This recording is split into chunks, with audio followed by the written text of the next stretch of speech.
అందరికీ నమస్కారం అండి. మీ బుడ్డిపత్తి సుబ్బుని. ఇవాళ చేస్తున్న వంటకం వచ్చి బీరకాయ ఫ్రై అండి. బీరకాయ ఫ్రైకి నేను ఆల్రెడీ తాలింపులు వేసుకున్నాను. బీరకాయ వేస్తున్నాను. చూడండి, ఇది చాలా ఆరోగ్యమైన ఫుడ్. ఇది బీరకాయ కూడా చిన్న ముక్క కోసుకున్నాను అండి.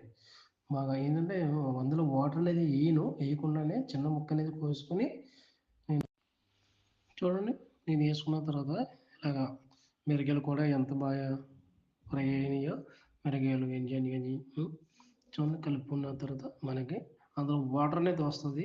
వాటర్ అనేది వచ్చినప్పుడు మనం అసలు వాటర్ అనేది జస్ట్ 5 నిమిషాలు అలా సిమ్లో పెడితే చూడండి, వాటర్ అనేది వేసిన తర్వాత ఫైనల్కి మనకి ఇలాగ వచ్చేసింది. ఎల్లిపాయ కూడా చాలా బాగా కుక్ అయిందండి. అంత బాగుంది.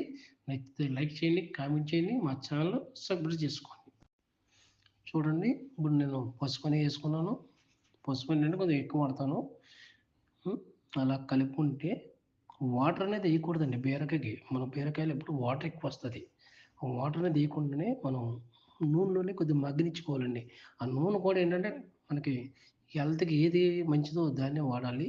కానీ నేను పసుపు ఎక్కువ వేసుకుంటున్నాను. ఎందుకంటే ఆరోగ్యానికి చాలా మంచిది పసుపు అనేది. దాని గురించి నేను పసుపు ఎక్కువ వాడతాను వంటకాలు ఏదైనా సరే. మీరైతే నచ్చితే లైక్ చేయండి, కామెంట్ చేయండి, మా ఛానల్ సబ్స్క్రైబ్ చేసుకోండి.